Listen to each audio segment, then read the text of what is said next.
जय श्री मात्रे नमः जय गुरुदत्त जय गुरु परशुराम नमस्कार நான் கரூர்லேருந்து வல்சலா பணிக்கர் பிரசன்ன ஜோதிடர். இன்றைக்கி நம்ம விசுவாவசு தமிழ் புத்தாண்டு பலன்கள் கன்னி ராசிக்கு எப்படி இருக்குன்னு பார்க்க போகிறோம். இந்த வருடம் எப்போ பிறக்குது, அதாவது தமிழ் வருடம் எப்போ பிறக்குது அப்படின்னா 14/4/2025 திங்கட்கிழமை பிரதமை திதி கௌளவ கரணம் சுவாதி நட்சத்திரம் துலா ராசியில் இந்த தமிழ் வருடம் பிறக்குது. கன்னி ராசியை பொறுத்த வரைக்கும் நிறைய நன்மைகள் தான். பொதுவாகவே இவ்வளோ ஒரு 1.5 வருஷ காலமாக பார்த்திங்கன்னா உங்களுடைய ராசியில் கேது இருந்துச்சு. இப்போ கேதுமே பயிற்சி ஆகிறாரு. இந்த வருடம் நிறைய கிரகங்கள் பயிற்சி ஆகுது. முக்கியமான கிரக பயிற்சி எது அப்படின்னா ராகு கேது, சனி பயிற்சி, அதுக்கு அடுத்தது குரு பயிற்சி. இந்த எல்லா பயிற்சியுமே உங்களுக்கு சாதகமாக தான் இருக்குது. 7ஆம் இடத்துல வரக்கூடிய சனி கண்டச்சனி தானே அப்படின்னு நீங்கள் நினைக்க வேண்டாம். கண்டச்சனியாக இருந்தாலும் கூட 7ஆம் இடத்துல சனி திக்பலம் பெறுவார். அது இல்லாமல் கன்னி ராசிக்கு 5 கூடையவர் சனி. அதனால் 7ஆம் இடத்துல இருக்கார். 7ஆம் இடம் அது போக பாதகஸ்தானமாக இருக்கனால கெடு பலன்கள் அப்படிங்கிறது சனிக்கிட்ட இருந்து உங்களுக்கு வராது. அதனால் கவலையே வேண்டாம். அது இல்லாமல் ராகு 6ஆம் இடத்துக்கும் கேது 12ஆம் இடத்துக்கும் போகிறாரு. கேதுக்கு 12ஆம் இடம் ரொம்ப ரொம்ப நல்ல இடம். உங்களுடைய ராசியை பொறுத்த வரைக்கும் இவ்வளோ நாளாக நீங்கள் என்ன தொட்டாலும் சரி ரொம்ப கஷ்டமாக இருக்கும். பல சவால்களையும் பல இன்னல்களையும் தாண்டி தான் நீங்கள் வந்திருப்பீங்க. பொதுவாகவே புதன் பார்த்திங்கன்னா கன்னி ராசிக்கு அதிபதி, மிதுன ராசிக்கும் புதன் அதிபதி. ஆனால் இதிலேயே 12 ராசிகள்லேயே ரொம்ப சவால்களை சந்தித்து ரொம்ப ப்ரொஃபஷ்னலாக இருக்கக்கூடியவங்க கன்னி ராசிக்காரங்க தான். கன்னி ராசிக்காரங்க எப்போவுமே ரொம்ப ப்ரொஃபஷ்னல் எத்திக்ஸாக இருப்பீங்க. அதாவது ஒரு தொழிலை உங்ககிட்ட இருந்து எல்லா விஷயங்களையும் எடுத்துக்கிட்டால் கூட அபகரிச்சுக்கிட்டால் கூட திரும்ப ஒரு ராஜ்யத்தையே உருவாக்கி கொடுக்கக்கூடிய அளவுக்கு உங்களுக்கு திறமை இருக்குது. ஏன் அப்படின்னா புதன் உங்களுடைய ராசியில் உச்சமாகிறார் இல்லைங்களா. ஸோ புதன் அப்படிங்கும்போது பெரும் அளவுக்கு நாலேஜ், நல்ல அறிவு. அப்போது அந்த ஒரு அறிவு இருந்துட்டால் எல்லா விஷயத்துலையும் சமாளிக்க முடியும் அப்படிங்கக்கூடியது தான். நீங்கள் அதே மாதிரி அப்டேட்டடாகவும் இருப்பீங்க. எந்த தொழில் சார்ந்தாலும் சரிங்க, உங்களுடைய தொழிலை பொறுத்த வரைக்கும் நீங்கள் ரொம்ப கிரேட்டாக இருப்பீங்க, அப்டேட்டடாக இருப்பீங்க. ஒரு விஷயத்தை உங்களுக்கு முடியல அப்படின்னா திரும்ப திரும்ப செஞ்சு அதை எப்படியாவது சாதிக்காமல் விடவே மாட்டீங்க. 12 ராசிகள்லேயே நல்ல பிஸ்னஸ் மைண்டு இருக்கக்கூடிய ராசி கன்னி ராசி தான். இந்த வருடம் உங்களுக்கு ரொம்ப ரொம்ப நல்ல பலனு. கேது இவ்வளோ நாளாக உங்கள் ராசியிலேருந்து செமையான மன அழுத்தங்களை கொடுத்துருப்பாரு.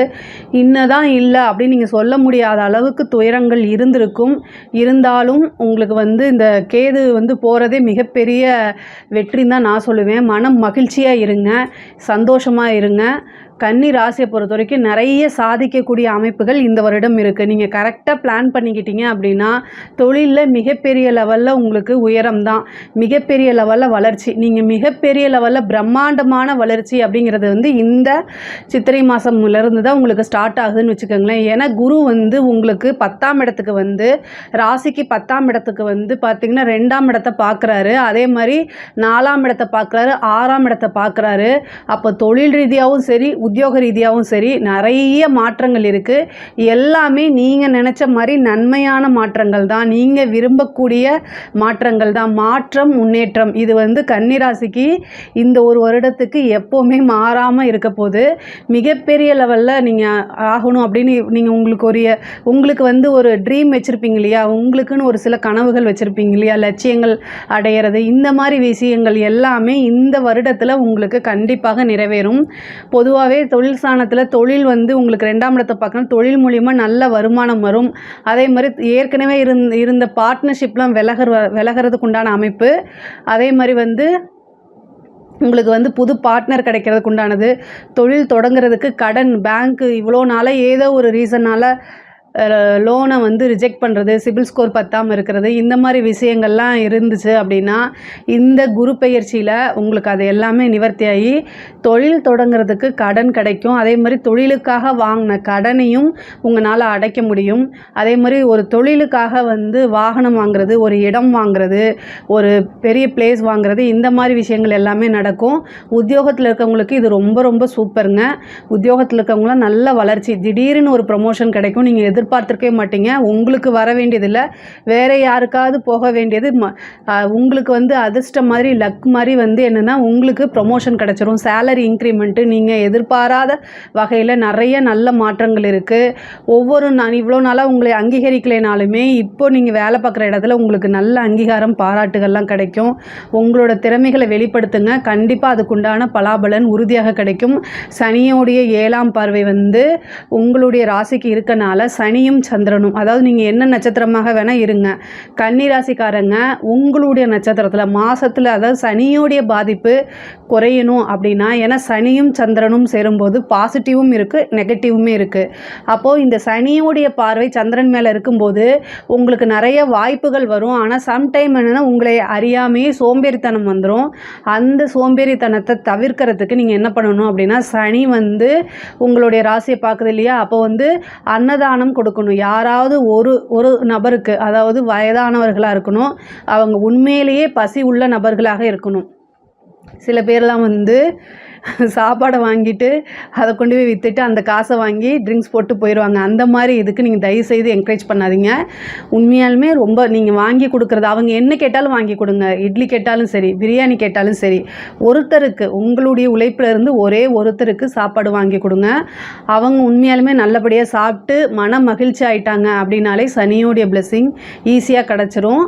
அன்னதானம் அதுக்கு பேர். நமக்கு தெரியாதவங்க, எந்த வகையிலையுமே நமக்கு தொடர்பு இல்லாதவங்களுக்கு அதை நீங்கள் கொடுங்க. உங்களுடைய நட்சத்திரம் வந்து உத்தர நட்சத்திரமாக இருந்தால் உத்தர நட்சத்திரத்தன்னைக்கு தானம் கொடுங்க. இதே ஹஸ்த நட்சத்திரமாக இருந்தால் ஹஸ்த நட்சத்திரத்தன்னைக்கு தானம் கொடுங்க. என்ன நட்சத்திரமோ மாதத்தில் ஒரு நாள் உங்கள் ஜென்ம நட்சத்திரம் வர அன்னைக்கு இதை நீங்கள் பண்ணுங்கள். இந்த சனியோடைய இது வந்து என்னென்னா பார்வை வந்து உங்களுக்கு அப்படியே பாசிட்டிவாக மாறிடும். சனி வந்து சந்திரனை பார்க்கும்போது புணர்ப்பு தோஷம் இல்லையா, அது வந்து அப்படியே அந்த இது பாசிட்டிவாக வேலை செய்ய ஆரம்பிச்சிடும். மிகப்பெரிய பிரபலியமாகக்கூடிய யோகமும் அப்படியே கிடச்சிடும். சனி 9ஆம் இடத்தை பார்வையிடுறாரு. உங்கள் ராசிக்கு வந்து 7 இருந்து 3ஆம் பறவை 9ஆம் இடத்தை பார்வையிடுறாரு. அதனால் வந்து பேர் புகழ் இது எல்லாமே கிடைக்கும். தெய்வத்துடைய அனுகிரகம் ஈஸியாக கிடைக்கும். குலதெய்வ வழிபாடு பண்ணுங்கள். குலதெய்வத்தை அதாவது உங்களுடைய ராசிக்கு 4ஆம் இடத்தை சனியும் பார்க்குறாரு, குருவும் பார்க்குறாரு. இந்த ஒரு வருட காலத்துக்கு குலதெய்வத்துடைய ஆசையை நீங்கள் வாங்கிக்கிறது ரொம்ப ரொம்ப நல்லது. குலதெய்வ வழிபாடு பண்ண மிகப்பெரிய லெவலில் உங்களுக்கு ஒரு யோகமாக மாறும். குலதெய்வத்துடைய அனுகிரகம் உங்களுக்கு கிடச்சிச்சு, பரிபூரணமாக கிடச்சிச்சு அப்படின்னா நீங்கள் எடுக்கக்கூடிய ஒவ்வொரு முயற்சியிலையுமே வந்து சக்ஸஸ் ஆக முடியும். எந்த காரியம் எடுத்தாலும் அது வெற்றி தான். காரியம் வெற்றியாகணும், காரியம் சித்தியாகணும் அப்படின்னா குலதெய்வ வழிபாடு உறுதியாக பண்ணணும். அதை ஏன்னா சனி 4ஆம் இடத்துக்கு எப்போல்லாம் வருதோ அல்லது 4ஆம் இடத்துக்கு எப்போல்லாம் பார்க்குதோ அந்த டைமில் குலதெய்வ வழிபாடு பண்ணுறது ரொம்ப ரொம்ப சிறப்பான விஷயம். அதனால் இந்த ஒரு 2.5 வருஷத்தை நீங்கள் விட்டுறாதீங்க. அதுவும் இந்த ஒரு வருட காலத்துக்கு குருவும் சேர்ந்து பார்க்குறாரு. அது இன்னும் ரொம்ப ரொம்ப கூடுதலான சிறப்பான பலன்களை உங்களுக்கு சேர்த்துரும். அதே மாதிரி வீடு வண்டி வாகனங்கள் வாங்கக்கூடிய அமைப்புகள் இருக்குங்க. அதாவது 4ஆம் இடத்தை சனியும் பார்க்குறாரு, குருவும் பார்க்குறாரு. அப்போது வீடு வாங்கணும்னு நீங்கள் நினைக்கிறீங்க அப்படின்னா வீடு கட்டக்கூடிய யோகம், வீடு பழைய வீட்டை வாங்கி ஆல்ட்ரு பண்ணி ரெனோவேஷன் பண்ணி அதில் குடிபுகிறது, இந்த மாதிரி விஷயங்கள்லாம் நடக்கும். ஆல்ரெடி இடம் வாங்கியிருக்கவங்க வீடு கட்டக்கூடியது, ஏற்கனவே வீடு கட்டி ஏதாவது ஸ்டாப்பாக இருந்துச்சுன்னா அது எல்லாமே இப்போ நிவர்த்தி, அந்த தோஷம்லாம் நிவர்த்தியாகி திரும்ப புதுசாக புதுப்பித்து கிரகப்பிரவேசம் வரைக்கும் போகக்கூடிய அமைப்புகள்லாம் இருக்குது. அதாவது இந்த டைமில் வந்து நிறைய காசு பணம் வரும். ஒரு சின்ன லோன் எடுத்தாவது உங்களுடைய கனவுகளை நனவாக்குறதுக்கு முயற்சி பண்ணுங்கள். நீங்கள் என்ன முயற்சி பண்ணுறீங்களோ அது அத்தனையுமே இந்த வருடத்தில் வந்து பலிதமாகும். அதனால் தாராளமாக நீங்கள் பண்ணலாம். வாகனங்கள் வாங்கக்கூடிய அமைப்புகளும் இருக்குது, கார் வாங்கக்கூடிய அமைப்புகள் இருக்குது. இதெல்லாமே யூஸ் பண்ணிக்கோங்க. அதே மாதிரி 7ஆம் இடத்துக்கு வந்து சனி வந்திருக்கனால திருமணத்தில் ஏதாவது தடை தாமதத்தை கொடுக்குமா அப்படின்னு கேட்காதீங்க. 7ஆம் இடத்துக்கு வந்தாலுமே இருக்கிற இடத்த விருத்தி பண்ணுவார், சுபமாக்குவார். அதனால் வந்து திருமண பிராப்தம் இருக்குது.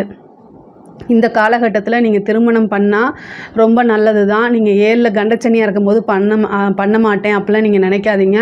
உங்களுடைய ஜாதகத்தில் 7ஆம் அதிபதியோடைய தசாபுத்தி, 7ஆம் அதிபதிக்கு குரு பார்வை இருக்கா, என்ன அனுகிரகம் அப்படிங்கிறதெல்லாம் நீங்கள் உங்கள் ஃபேமிலி அஸ்ட்ராலஜரை கன்சல்ட் பண்ணிவிட்டு நீங்கள் தாராளமாக திருமணத்துக்கு ப்ரொசீஜர் பண்ணிக்கலாம். திருமண பிராப்தம் உறுதியாக இருக்குது. 4ஆம் இடத்துக்கு சனியோடைய பார்வையும் இருக்குது, குருவோடைய பார்வையும் இருக்குது. படிக்கணுங்கிற எண்ணம் வரும். சேம் டைம் வந்து அலட்சிய போக்கும் வரும், அல்லது ஞாபக திறன் வந்து ரொம்ப குறைஞ்சிரும் சனியோடைய பார்வை வர்றதுனால. ஸோ அதனால் படிப்பில் நீங்கள் உங்களையே செல்ஃபாக மோட்டிவேட் பண்ணிக்கணும், வேறு வழி கிடையாது. பொதுவாகவே கன்னி ராசிக்கு சனியோடைய பார்வை இருக்கனால செல்ஃப் மோட்டிவேட்டர் ரொம்ப பண்ணணும். பாசிட்டிவாக அப்ரிமேஷன்ஸ் எழுதுங்க. எழுதி பார்க்குறது வந்து உங்களுக்கு ரொம்ப நல்லது. படிக்கக்கூடிய குழந்தைகளாக இருந்தாலும் சரி, நீங்கள் தொழிலதிபராக இருந்தாலும் சரி, உங்களோட மைண்டு ரிலாக்ஸ் ஆகணும் அப்படின்னா நீங்கள் எழுதுங்க. அது வந்து உங்களுக்கு என்ன தேவையோ கவிதையும் எழுதலாம், பாசிட்டிவ் அப்ரிமேஷன்ஸும் எழுதலாம். ஏன் அப்படின்னா புதன் வந்து ரைட்டிங்க்கு உண்டான கிரகம். ஸோ அதனால் உங்களுடைய மன அழுத்தங்கள் அல்லது கவலைகள் இதெல்லாம் இருக்குது அப்படின்னா நீங்கள் பாசிட்டிவாக எழுதி பார்த்தீங்கன்னா அப்படியே ஆழ் மனசில் பதியும், அது அப்படியே உங்களுக்கு ஒர்க் அவுட் ஆகிடும்.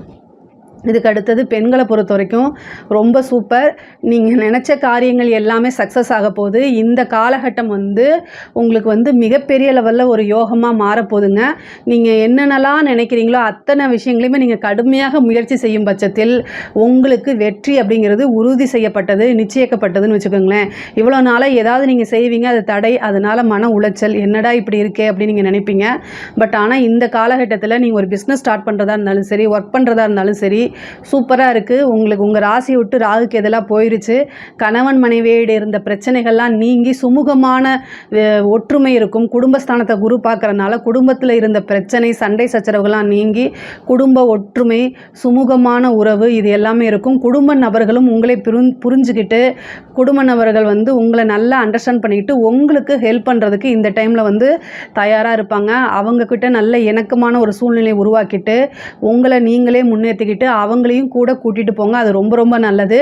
7ஆம் வீட்டில் வந்திருக்கக்கூடிய சனி வந்து கணவருக்கு சிறு சிறு ஹெல்த் சம்மந்தப்பட்ட விஷயம் இல்லை வந்து தடை தாமதங்களை உண்டு பண்ணலாம். அவங்களையும் நீங்கள் செல்ஃப் மோட்டிவேட் பண்ணி கூட கொண்டு போங்க. ஆடை ஆபரண சேர்க்கை இது எல்லாமே ரொம்ப நல்லா இருக்குது. உங்களுக்கு புதுசாக நிறைய விஷயங்கள் முயற்சி பண்ணுங்கள். சும்மா வீட்டில் இருந்துட்டு ஒரு ஆன்லைன் பிஸ்னஸ் பண்ணால் கூட இந்த வருஷம் வந்து உங்களுக்கு அது பெரிய லெவலில் கிளிக் ஆகிடும். அதே மாதிரி கலைத்துறை சம்மந்தப்பட்டவங்களுக்குலாம் இது நல்ல வளர்ச்சி, பிரம்மாண்டமான வளர்ச்சி. 6ஆம் இடத்துல வந்திருக்கக்கூடிய ராகு வந்து உங்களுக்கு நல்ல வளர்த்து விடுவார். அதே மாதிரி 9ஆம் இடத்துல சனி இருக்கனால உங்களுடைய பேர் நிரந்தரமான பெரிய லெவலில் வெற்றி வாய்ப்பு, உங்களுடைய நீங்கள் எடுத்த காரியங்கள் எல்லாத்துலேயுமே வெற்றி வாய்ப்பு, உங்களுடைய மிகப்பெரிய லெவலில் பேர் வந்து புகழ் வந்து பாராட்டுகள் இது எல்லாமே ஆட்டோமேட்டிக்காகவே வரதுக்குண்டான அமைப்பு இருக்குது. அரசியல் துறை சம்மந்தப்பட்டவங்களுக்கு இது ரொம்ப சூப்பருங்க. அரசியல் துறை சம்மந்தப்பட்டவங்களுக்கு சனியுடைய பார்வை இருக்குது. அதனால் என்ன அப்படின்னா உங்களுக்கு பொதுமக்களுடைய ஆதரவுகள் கிடைக்கும். கன்னிராசியில் யாராவது அரசியல்வாதிகள் இருந்தால் கமெண்ட்ஸில் சொல்லுங்கள், நான் அதுக்குண்டான பரிகாரம் தனியாக சொல்கிறேன். பட் ஆனால் வந்து என்னென்னா இந்த காலகட்டத்தில் உங்களுக்கு வந்து கிரக சூழ்நிலைகள் நிறைய நன்மையை அளிக்கக்கூடிய அமைப்பு தான் இருக்குது. சனியோடைய பார்வை அப்படிங்கிறதுனால வெற்றி வாய்ப்பு சின்னதாக ஒரு பாதிப்புகள் ஏற்படலாம். ஆனால் பொதுமக்களுடைய சப்போர்ட்டும் கட்சியோட சப்போர்ட்டும் இருக்கனால நீங்கள் முன்னேறி போகக்கூடிய காலகட்டம் மிகப்பெரிய லெவலில் யோகமாக வரதுக்குண்டான அமைப்பு இருக்குது. சனிக்கு மட்டும் பிரீத்தி பண்ணிக்கோங்க. ஏங்க அரசியல்வாதிகளுக்கு இந்த 2.5 வருஷம் வந்து பார்த்திங்கன்னா, இந்த 1 வருஷத்துக்கு வந்து பார்த்திங்கன்னா ரொம்ப ரொம்ப சூப்பராக இருக்குது. மிகப்பெரிய லெவலில் யோகம் அப்படிங்கிறது தான். ஏன்னா சனி எப்போல்லாம் சந்திரனை பார்க்குதோ அப்போ பொதுமக்களுடைய ஆதரவு, மிகப்பெரிய லெவலில் யோகம் இது எல்லாமே மாறும். மக்கள்கிட்ட உங்களுக்கு வந்து ஒரு பரிதாப நிலையோ அல்லது வந்து நல்ல மாற்றங்கள் உங்களை கண்டாலே வந்து பிடிக்கிற மாதிரி மாறும். ஏன்னா சனிங்கிறது தான் வந்து சனியும் சந்திரனும் பொதுமக்களை குறிக்கக்கூடிய கிரகங்களாக இணையுது. ஸோ அதனால் சனி சந்திரனுங்கும்போது மக்கள்கிட்ட வந்து உங்களுக்கு ஒரு நல்ல பேர் இதெல்லாமே கிடைக்கும். அவங்களுடைய ஆதரவு மெயினாக கிடைக்கும். அரசியல் சம்மந்தப்பட்டவங்க நல்லா இருக்குது. ஆனால் அரசாங்கத்துறையில் இருக்கிறவங்க ரொம்ப கவனமாக இருக்கணும். சனி வந்து ஒரு நேர்மையான கிரகமாக இருக்கனால இந்த டைமில் வந்து லஞ்ச லாவணியங்களை தவிர்க்கிறது நல்லது. நீங்கள் உங்களுக்கு உயர் அதிகாரிகளுடைய அழுத்தங்கள் இருந்துச்சு அப்படின்னா எதுவுமே ரிட்டன் ஆர்டர் வாங்கிட்டு செய்யுங்க. இல்லை அப்படின்னா உங்களையே மாட்டி விட்டுட்டு எனக்கும் இதுக்கு சம்மந்தமே இல்லை அப்படின்னு சொல்லிட்டு போயிடுவாங்க. அடுத்த 2 வருஷத்தில் வந்து உங்களுக்கு அஷ்டமதி சனி இருக்கும்போது கோர்ட்டு கேஸுன்னு அலையிற மாதிரி வந்துடும். அதனால் ரொம்ப கவனமாக இருக்கணும். பொதுவாக வந்து அழுத்தங்கள் அதிகமாக இருக்கும்போது நீங்கள் விடுமுறை எடுத்துட்டு நீங்கள் லீவ் போட்டுட்டு போயிடுறதுக்கு கூட நல்லது. பட் ஆனால் வந்து எதையுமே யோசித்து செய்யணும். அரசாங்க உத்தியோகத்தில் இருக்கிறவங்க மட்டும் இதை வந்து ஃபாலோ பண்ணிக்கங்க. பொதுவாகவே வந்து உங்களுடைய ராசி அதிபதி புதன் 7ஆம் இடத்துலேருந்து பார்க்கறதுனால புதன் சனி சேர்க்கையும் இந்த வருடம் பிறக்கும்போது 15 நாளுக்கு இருக்கனால ரொம்ப கவனமாக இருக்கணும். பண்ணணும். எதனால் அப்படின்னா சனியும் புதனும் சேரும்போது அந்த கம்யூனிகேஷன் சம்மந்தப்பட்ட விஷயங்களில் வந்து நம்ம கவனமாக இல்லை அப்படின்னா நம்மளை அறியாமையே மிஸ்டேக்ஸ் நடக்கிறதுக்கு வாய்ப்பு இருக்குது. ஒரு லிங்க்கை கிளிக் பண்ணுறது, அது மூலிமா பணம் போகிறது, அல்லது தேவையில்லாத ஏதாவது இந்த செல்ஃபோன் மூலிமா நமக்கு தப்பு நடக்கிறது, இந்த மாதிரி விஷயங்கள். அதே மாதிரி கம்யூனிகேஷன், வீடியோ கால் பேசுகிறது, இந்த மாதிரி விஷயங்கள் எல்லாத்தையுமே அவாய்ட் பண்ணிக்கோங்க. உங்களுக்கு தெரியாமையே உங்களை ரெக்கார்ட் பண்ணுறது, இந்த பிளாக்மெயில் பண்ணுறது, அதெல்லாமே வந்து இந்த சனி புதன் சேர்க்கை இருக்கும்போது தான் வரும். அதனால் ரொம்ப கவனமாக இருங்க. புதன் அப்படின்னாலே செல்ஃபோன் கம்யூனிகேஷன்ஸு, மெயிலு, பிளாக்மெயில் இந்த மாதிரி விஷயங்கள்லாம் குறிக்கக்கூடியது. அதனால் ரொம்ப ரொம்ப கவனமாக இருங்க. பொதுவாகவே கன்னி ராசியை பொறுத்த வரைக்கும் ராகு கேதுவும் நல்ல ஸ்தானத்தில் இருக்குது. நீங்கள் ஹெல்த்தை தான் ரொம்ப ரொம்ப பார்த்துக்கணும். கோர்ட்டு கேஸு வழக்குகள் அப்படின்னாலே வெற்றி தான், மிகப்பெரிய லெவலில் உங்களுக்கு வெற்றி கிடைக்கும். 6ஆம் இடத்துல வந்திருக்கக்கூடிய ராகு வந்து கோர்ட்டு கேஸு பிரச்சனைகளில் எவ்வளோ பிரச்சனைகள் இருந்தாலுமே அத்தனையுமே உங்களுக்கு சக்ஸஸ் ஆகும். இவ்வளோ நாளாக கடன் பிரச்சனைனால யாரெல்லாம் இருக்கீங்களோ அவங்க எல்லாமே கமெண்ட்ஸில் சொல்லுங்கள். ராகுவோடைய இதை நான் உங்களுக்கு கொடுக்குறேன். ராகு காலத்தில் ஒரு பரிகாரம் செய்யணும். அந்த பரிகாரத்தை நான் சொல்கிறேன். என்னென்னா 6ஆம் இடத்துல வந்திருக்கக்கூடிய ராகு, அப்போ வந்து என்னென்னா சனிக்கிழமை ராகு காலத்தில் காலபைரவரை வழிபாடு பண்ணுங்கள். உங்களுக்கு எவ்வளோ கடன் பிரச்சனையாக இருந்தாலுமே கண்டிப்பாக அது எல்லாமே நிவர்த்தி ஆயிரும். அதுக்குண்டான மந்திரத்தையும் நான் அப்புறம் சொல்கிறேன். பொதுவாகவே சனிக்கிழமை ராகு காலத்தில், ஏன்னா சனி வீட்டுக்கு தான் ராகு வர்றாரு, அது 6ஆம் இடமா இருக்குது. அப்போ இந்த பரிகாரத்தை நீங்கள் செய்யும்போது அது என்ன ஆகும் அப்படின்னா கடன் ரீதியாக கடனால் என்னென்ன கஷ்டங்கள் இருந்துச்சோ அது அத்தனையுமே நிவர்த்தி ஆகிடும். கவலையே பட வேண்டாம். மிகப்பெரிய லெவலில் யோகம் இருக்குது. ஹெல்த்து சம்மந்தப்பட்ட விஷயங்களில் நீங்கள் ரொம்ப பார்த்து இருந்துக்கணும். சின்ன பிரச்சனைனாலும் உடனே மருத்துவரை இது பண்ணணும். ஆல்ரெடி நோய்வாய்ப்பட்டு ஹெல்த்தில் வந்து ரொம்ப கவலைப்பட்டுட்ருக்கீங்க அப்படின்னா இப்போ இந்த 6ஆம் இடத்துல வந்திருக்கக்கூடிய ராகு நல்ல மெடிசன்ஸை கொடுத்துருவாரு, நல்ல ட்ரீட்மெண்ட்டை கொடுத்துருவாரு. அதுவுமே கவலைப்பட தேவையில்லை. 12ல் வந்திருக்கக்கூடிய கேது வந்து பார்த்திங்கன்னா உத்தியோக விஷயமாவோ அல்லது படிப்பு விஷயமாவோ வெளிநாடு, வெளிமாநிலம், வெளியூர் இது மாதிரி அலைச்சல்களை கண்டிப்பாக கொடுக்கும். கடல் தாண்டி போகக்கூடிய அமைப்பை கொடுக்கும். உத்தியோகத்தில் வந்து ஃபாரின் போய் வேலை பார்க்கணும்னு நீங்கள் நினைக்கிறீங்க அப்படின்னா இந்த டைமில் ட்ரை பண்ணுங்கள், அது கண்டிப்பாக கிடைக்கும். அதே மாதிரி வந்து உங்களுக்கு நீண்ட தூர பிரயாணம் பண்ணி ஒரு கோவிலுக்கு போகிறது, புனித யாத்திரைகள்லாம் போகிறது, இந்த மாதிரி விஷயங்களும் உங்களுக்கு நடக்கும். ஹெல்த் சம்மந்தப்பட்ட விஷயங்களை மட்டும் ரொம்ப கவனமாக இருங்க. தாயாருடைய உடல்நிலையில் பாதிப்புகள் ஏற்படுறதுக்கு வாய்ப்பு இருக்குது. அதையும் நீங்கள் கவனமாக பார்த்துக்கணும். வண்டி வாகனங்களில் போகும்போது ரொம்ப ரொம்ப ஜாக்கிரதையாக போகணும். முடிஞ்ச அளவுக்கு வந்து இந்த சந்திராஷ்டம காலங்களில் நைட் டைமு ட்ராவலை அவாய்ட் பண்ணுறது, செல்ஃபாக ட்ரைவ் பண்ணிட்டு போகிறது, இந்த மாதிரி விஷயங்களை அவாய்ட் பண்ணிடுங்க. ஆனால் தொழிலுக்காக நீங்கள் போகணும் அப்படின்னா அதை வந்து என்னென்னா ஆக்டிங் டிரைவரையோ கொஞ்சம் காசு செலவு பண்ணாலும் பரவாயில்ல, அதுக்காக சேஃப்டி ரொம்ப முக்கியம். உடல் சுவர் இருந்தால் தான் சித்திரை வரைய முடியும். நீங்கள் வந்து உங்களுக்கு ஹெல்த்து ரொம்ப நல்லா இருந்தாலும், அதாவது உடல் நலமும் மனநலமும் நல்லா இருந்தால் மட்டும்தான் நீங்கள் சம்பாரித்து மற்றவங்களுக்காக உங்கள் ஃபேமிலி மெம்பர்ஸ்க்காக கொடுக்க முடியும். அதையும் பார்த்துக்கங்க. இந்த 2ஆம் இடத்தை வந்து குரு பார்க்குது, அது ரொம்ப நல்லது தான். 7ஆம் இடத்துல சனி இருக்கனால, இந்த 7ஆம் இடம் வந்து பாதகஸ்தானமாக இருக்கனால சம்டைம் வந்து உங்களை புரிஞ்சுக்காம உங்களுடைய லைஃப் பார்ட்னர்ஸ் வந்து சண்டை போடுறதுக்கு உண்டான வாய்ப்புகள் இருக்குது. பொதுவாகவே கன்னிராசிக்கு தொழில் நல்லா இருந்துச்சு அப்படின்னா லைஃப் பார்ட்னர் நல்லா இருக்க மாட்டாங்க. லைஃப் பார்ட்னர் நல்லா இருந்தாங்க அப்படின்னா தொழில் நல்லா அமையாது. ஒன்று காசு, இன்னொன்று குடும்பம், ரெண்டில் ஏதாவது ஒன்று தான் மேலே இருக்கும். ஒரு சிலருக்கு அது ரெண்டுமே இருக்காது. அது நிறைய பேருடைய லைஃப்பில் நான் பார்த்துருக்கேன். பட் ஆனால் பொதுவாகவே அட்ஜஸ்ட் பண்ணி போகிறது ரொம்ப ரொம்ப முக்கியமானது. கன்னிராசிக்கு இந்த வருடம் வந்து ரொம்ப ரொம்ப அருமையாக இருக்குது. இதில் ஏதாவது உங்களுக்கு சந்தேகங்கள் வேணாலோ அல்லது பரிகாரம் வேணாலும் கமெண்ட்ஸில் பதிவு பண்ணுங்கள். கண்டிப்பாக நான் ஆன்சர் பண்ணுறேன். நம்மளுடைய சேனலை லைக் பண்ணுங்கள், ஷேர் பண்ணுங்கள், சப்ஸ்கிரைப் பண்ணுங்கள். நன்றி, வணக்கம். கடவுள் அருள் டிவியை பார்த்தமைக்கு நன்றிகள். மேலும் இது போன்ற தகவல்களை தெரிந்து கொள்ள கடவுள் அருள் டிவியை சப்ஸ்கிரைப் செய்யுங்கள். மறக்காமல் பெல் ஐக்கானை கிளிக் செய்யுங்கள்.